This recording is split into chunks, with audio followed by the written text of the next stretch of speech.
let's take a look at this one together for a few minutes and just talk about how I would start it. So first I would start it the same as I always do, which is I would fill in the boxes that are given to me. And then the key is I would look for boxes that can only be one thing. So for example, like 7 plus, that would not be a good example of a box because to add to 7 I could do 5 and 2, I could do 3 and 4, I could do 6 and 1, and so this would not be a good place to start. So I'm looking for good places to start. I noticed multiply of 20.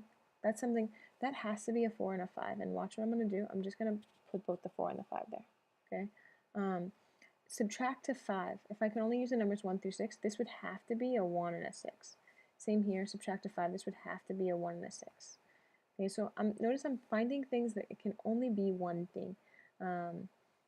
Like 5 plus, that wouldn't work. It could be 4 and 1, or it could be 2 and 3. So that doesn't work. 3 divided, that doesn't work either because normally we're used to that always being 3 and 1, but now it could be 6 and 2, right? And so again, that's not a good example of something that can only have one value. And so I'm sort of looking around, still looking for things that can only have one value.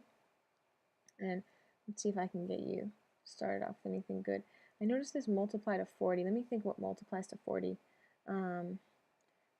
4 times 10 is 40, so that would be 4 times 5 times 2. Is that the only possibility? Let me think. 4 times 5 times... Yeah, so I think that would be the only... These three numbers would have to go here and then multiply to 40, right? So make myself a little note there. For the multiplying to 30, I think that would have to be 3 times 10, so that's 3 times 5 times 2. And I think, oh, well, if there's going to have to be a 3 somewhere in these 3 boxes, let's think where that has to go. Because there's already a 3 right here, so that's already in this row and in this column. So if there's going to be a 3, it's going to go here.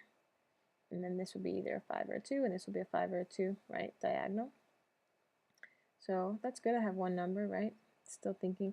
And then I noticed, okay, I already have a 3 in both of these columns. And so that means that this wouldn't be 3 and 2. And so let's think, are there other possibilities? It could only be 3 and 2, or it could be 4 and 1. So because, look, this can't be a 3 and a 2 because I can't put a 3 here. There's already a 3 here. So this is going to have to be 1, 4.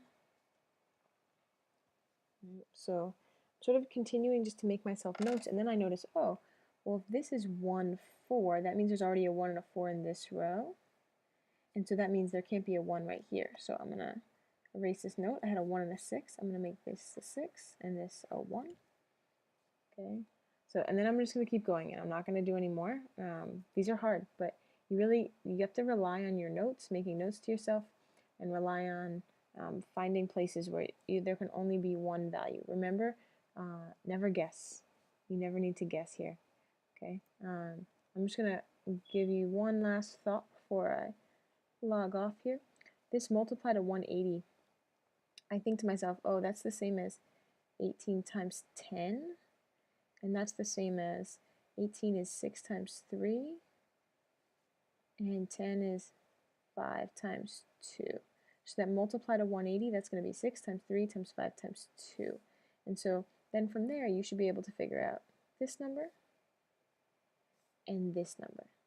Even if you're not sure yet what order these go in, right? If you know that this is going to be 6 times 3 times 5 times 2, you're going to take that information and you're going to figure out this number next, followed by this number, and go from there.